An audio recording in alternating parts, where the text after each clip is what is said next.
Hi, I'm CJ Elmer, Transwest Truck Trailer RV in Frederick, Colorado. We've got a brand new 2025 Logan Coach Crossfire 3-horse gooseneck sitting behind me here. Now, in the past, we've carried this model. Over the years, it has evolved. They put some new features on them. We're really excited to show you this one because there's a couple key features that I think really help this model out. There's items that maybe I wasn't as big of a fan of, and I'll explain why as we're walking through this trailer and I'm showing you these, that they've upgraded and really helped this model become a very good quality piece out there in the industry. Before we start walking around, I'm going to show you the drawing because I want to show you a couple specs on this guy. So this guy here is going to be 6'9" wide. That's the standard width on this model. It is 7 foot tall. That's standard. This one here is going to be just a hair over 15.5 foot on the floor. So it's a really compact trailer that you'll be able to maneuver around about anywhere. We will have the official weight posted on the website here shortly because we'll have the actual MSO from the manufacturer when it was built. So we'll have that official weight that we'll put on there as well. This is a trailer that I feel, obviously you need to take a look at your tow package and what your truck's rated for, but a lot of the half-ton pickups out there today are going to be rated in order to handle this trailer. So if you have kind of a smaller truck, again, it's more of a compact size based on the front tack room on this guy and the way the trailer's laid out, but a really good trailer that will be able to maneuver around very well for you. A Logan is a galvanized steel frame aluminum body. So what that means is it's going to have the strength of steel. With it being galvanized, it's not going to corrode. It's not going to rust like black steel. In fact, you have a warranty on it. You're going to have an 8-year structure, 2-year hardware, but then you have a lifetime corrosion warranty on it since it's that galvanized steel frame. And then with the aluminum, it lightens it up, but it gives it that aluminum trailer look, so a little bit sleeker look to it. So really good combination, really good warranty behind the trailer itself. It's going to have a gooseneck 2 5/16 ball. That's industry standard in today's world. But underneath the gooseneck, we're going to have a manual crank jack. Now, with this, you're going to notice this Vortex lining throughout the trailer and throughout the video. I'm going to point it out. This is like a bed liner. This stuff is fantastic. I love its durability. I think it also deadens some of the noise in the stall area. The best example I can give you is we all know what a pop can is like when it's empty. Very easy to crush. Logan Vortex lined a pop can and had one of their ambassadors, a big steer wrestler, just stand on it, and the can stood, erected and didn't actually collapse. So that's how strong this Vortex lining is. Underneath the gooseneck, it's fantastic because these trailers get beat up by road blast. If you live down dirt roads, gravel roads, rocks and that dirt are getting thrown at the front of these trailers at a high velocity, and we see a lot of trailers come in that are just beat up, and you can just tell where people live. This stuff here really holds up well over time because of that Vortex lining. I love that they incorporate it throughout the trailer that I'll show you. Spare tires located to the left of that. There's one piece underneath here that's going to be a light. They put these on all their models, so doesn't matter if it's standard or this or the next model up, they all have this light because our cab light gets blocked by the front of the trailer. So it's nice to have some light, whether we're hooking up, because you can actually pivot that light if you want. When you're hooking up, if you need to do something back here, maybe having to grab that spare in the middle of the night where it's dark, it's nice to have that. The other thing is the switch is right up here in this front corner. So whether I'm hooked up or unhooked, it's really accessible to grab at that point. Now, white sheeting, that is standard on the Crossfires. You can't do any other colors on the Crossfire models. If you want a different, sheeted as far as color on trailers, you have to go up to the next model, which is the Bullseye model that we carry. But on this one here, it's white. They've put this lower trim. They've incorporated it throughout this trailer. That's a newer feature on this. But then we get into the front tack room. So on this front tack room here, you're a little over 28 inches on the short wall that we're looking at on this guy, but a good front tack room. The very first thing I want you to notice is the door. I've got it open right now, and I will open and close this throughout as we're talking about it. But I want you to notice this door is one of the upgrades. So in the past, the Crossfire model had a prefab camper style door. And the easiest way to tell is it's rounded at the top. If it's rounded at the top, it's a prefab door. If it's squared at the top, it is made at the factory. This guy here has a lot of framework to it. This is the same door that they use on their bullseye models and moving up. So again, one of the things I disliked about the Crossfire model in previous years was the tack door, because it had that prefab door. It was a lot lighter weight. This has a lot of density and weight to it when you're opening and closing it because of all the framework. The older style door, I would always tell customers, you have to lock the tack room door on it, because the right bump would get those doors to pop open, where this is a lot stouter, you know, really good framework around it. So obviously it's always a good thing to lock tack doors as you're driving, just in case. But with that being said, it's not as necessary as it was with the prefab door. But so this is definitely a nice upgrade that they put on there. Now, you're gonna have a swing out saddle rack. So you have 3 saddle rack pads, and then you've got some blanket bars underneath them. These are welded, so these are fixed. But on this, since it's a 3-horse, you're gonna get 3. If you do a 2, you get a 2, 3, 4, you get a 4. But in this instance here, you got this, so everything's right out there at ground level for you, so you can grab saddles, and then you can swing it back in. The nice thing is whether it's in or out, there is some space here to get in between them. A lot of manufacturers will really, you know, condense these door openings so they're really tight.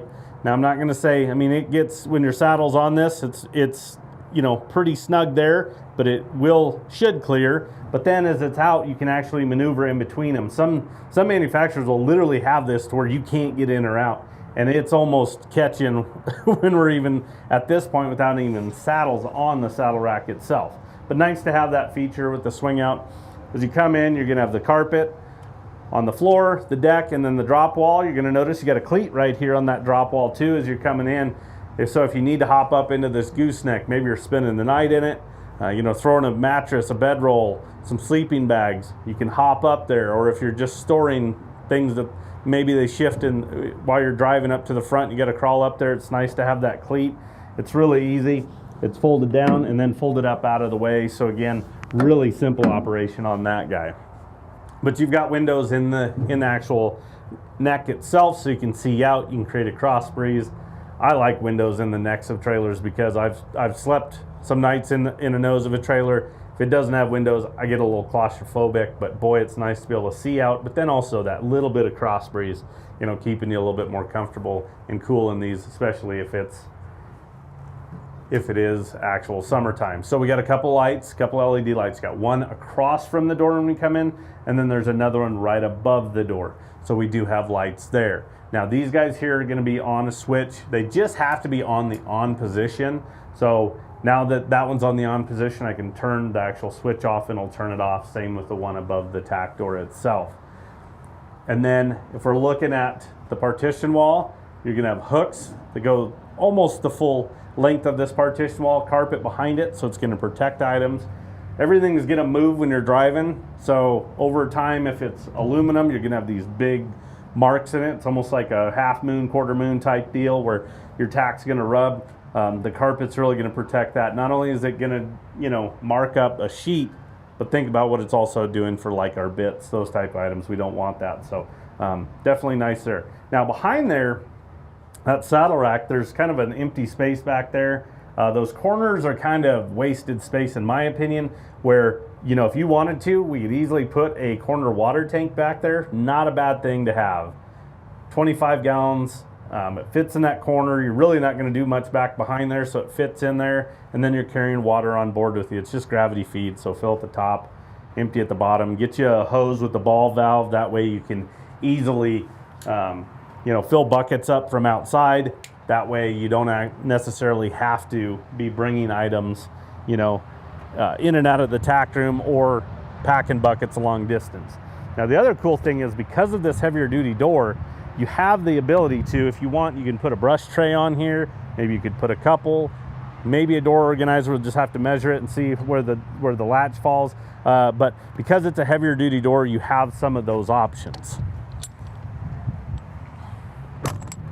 So like I said, much easier open and close. You're also going to be upgraded to the welded hinges. So you've got welded hinges on this guy rather than more of a piano style type hinge that you see on a lot of those. But boy, this thing, when you open and close it again, I tell customers you could grab one of those prefab ones in your hand and it's like a piece of paper, to where this, you feel the weight of it a little bit more. And then again, nice solid seal and shut.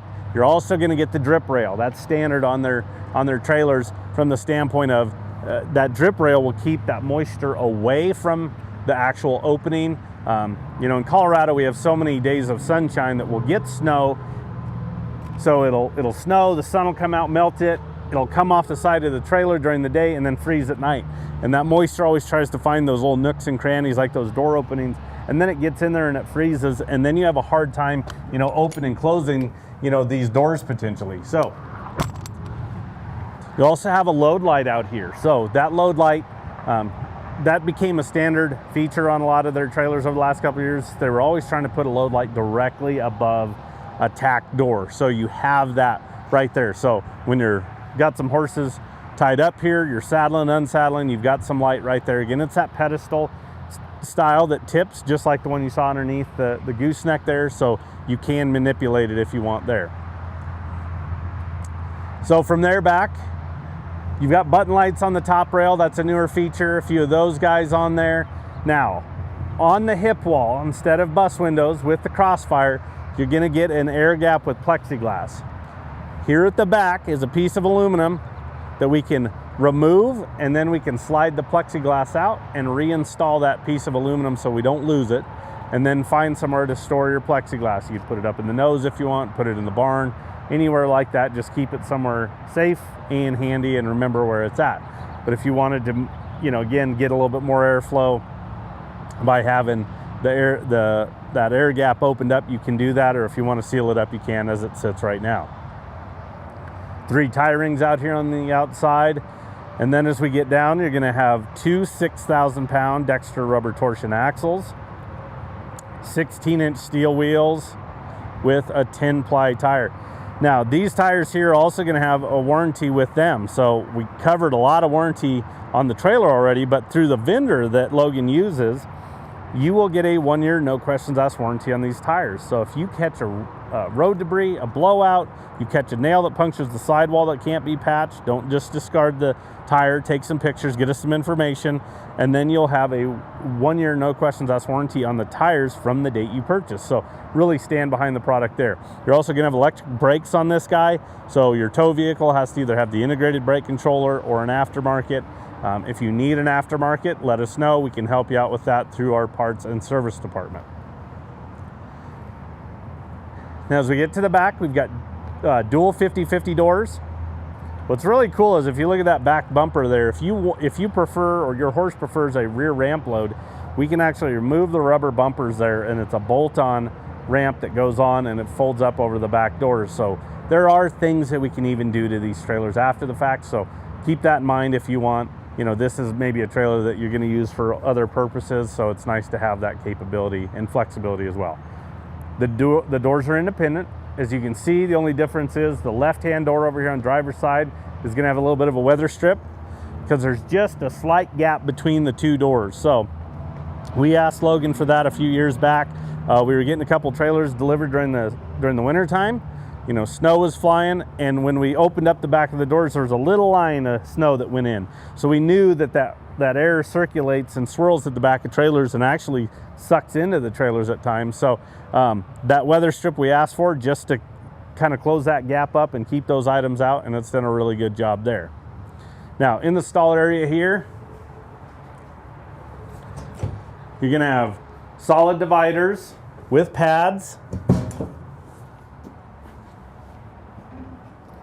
They're going to have the recessed paddle latches over here on passenger side, so they're slam latches, which is, I'm a fan of just from a safety standpoint of you can actually slam it shut rather than trying to get a horse in here, hold them, get a divider lined up and drop a pin in. You don't really see that in many trailers today manufactured. Everybody's kind of gone to this, but I love how it's recessed in there. And then again, you're going to notice there's that Vortex lining. So again, it's incorporated throughout. It's on this kick wall, the uprights, up here on the partition wall, and wraps around on the front side for the horses as well. And then here on tail side, again, you've got some lights. These guys here, you'll have to come in and just operate them on the switch itself. but really easy to use. LED, so not a big power draw, but it's definitely a lot of light in this stall area for our horses. Now I'm going to show you when we get to the outside and talk about the drop down feed doors. But on our roof we have an aluminum roof, and then we're going to have two-way roof vents. You have 3 of them, so 1 above each horse, so we can manipulate airflow. You know, if you want to really force air down on the horses, you open them facing forward and it'll force that air directly down. You know, in the winter months, as you're traveling, it's colder. Maybe we don't necessarily want to blow that cold air on them, but as their body temperature creates heat in here and heat rises, you can open them to the back and it'll release that and keeping it a lot more comfortable for them as well. And then on our floor, we're actually going to have rubber mats. And then below that is going to be a wood floor, but the wood is actually Vortex lined. So once again, they're incorporating that Vortex into the floor itself on that wood. Now, I'm not going to say you are never going to have to replace these wood planks in this trailer, but I'm fairly confident you're going to have this trailer a really long time before you have to do that. I feel like it's going to give so much longevity and life to those boards by having that. You know, if you think about it, if a horse even just urinates and it makes its way through the mats and gets down there to it, it's not even on that wood, it's on that Vortex lining. And as you can see, obviously there's a little space between each board that urine can get out of the trailer.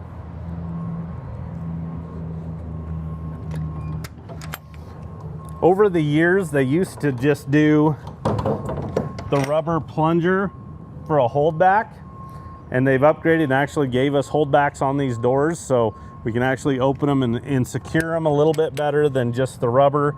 I mean, listen, a strong wind is going to obviously make them pop out of these rubber sockets pretty easily, and a strong wind is going to break one of these guys. So it's one of those type of deals. It is nice to have. You just need to be aware of it. It'll happen on every trailer and every manufacturer. That's just the way they are with the holdbacks. But you do have that capability to go ahead and open them up and secure them back, rather than just that plunger where, I mean, honestly, if you just bumped it, it would actually swing. So a lot sturdier there. Now, over here on driver's side, same thing that I talked about on that tack door. This is a feature that I wasn't a huge fan of, and it used to be their drop-down feed doors were a prefab feed door. And you could open one up, and if you could imagine me holding him and literally putting this much pressure on it, this is how much wiggle the actual door and the hinges had into them. So again, it's prefab, so a lot lighter weight. Just like the tack door, they've upgraded to a much heavier and framed drop-down feed door. So this is going to be a lot similar to what you see on their standard model trailers. But these guys here, I would never attempt this with the old windows. I would potentially damage them. But these guys here, because they're a framed drop-down feed door with the jail bars as well, so you do have the jail bar option on this guy. So it's got the track that they can, you know, drop those guys if you want and then set it back in. There's the welded hinges, and again, all framework around there. And just like the tack door, you're gonna get that drip rail on top. So this is a massive upgrade to this model. I'm so happy they did it. As soon as they told us about it and sent us the information, we said yes. So we took, you know, some goosenecks, we ordered some bumper pulls. I mean, we wanted to offer our customers this setup, especially with these nice upgraded features on them. And then the last piece to these drop-down feed doors is, if you look where the handle is, I mean, it's up there a little ways. So they've got this cheater bar. This is what they use on their standard models. But that cheater bar, you can grab down here now to open and even shut these guys. So I don't have to necessarily reach all the way up there. So definitely a nice feature. They've been doing this for years. With this style feed door, they've kept it to where it's on there, and we're really excited about that and really happy they did that there. So as you can see, just a really well-equipped trailer. You know, this could be a great starter trailer. This could be an evac trailer. It could be your runaround trailer, maybe something a little bit smaller that you can just get in and out of places. Fantastic upgrades to this, so really happy with Logan for that, so shout out to them on that. I'm going to give you the stock number for reference on this guy. Again, it's a 2025 Logan Coach Crossfire 3-horse gooseneck. Stock number is 5N250323. We do take trade-ins, whether you're looking to upgrade or downsize, we can help you there. Financing is available and delivery is an option. So give us a call. Anybody on the sales team can help you out. That number is 303-684-3400. Appreciate you tuning in and have a good day.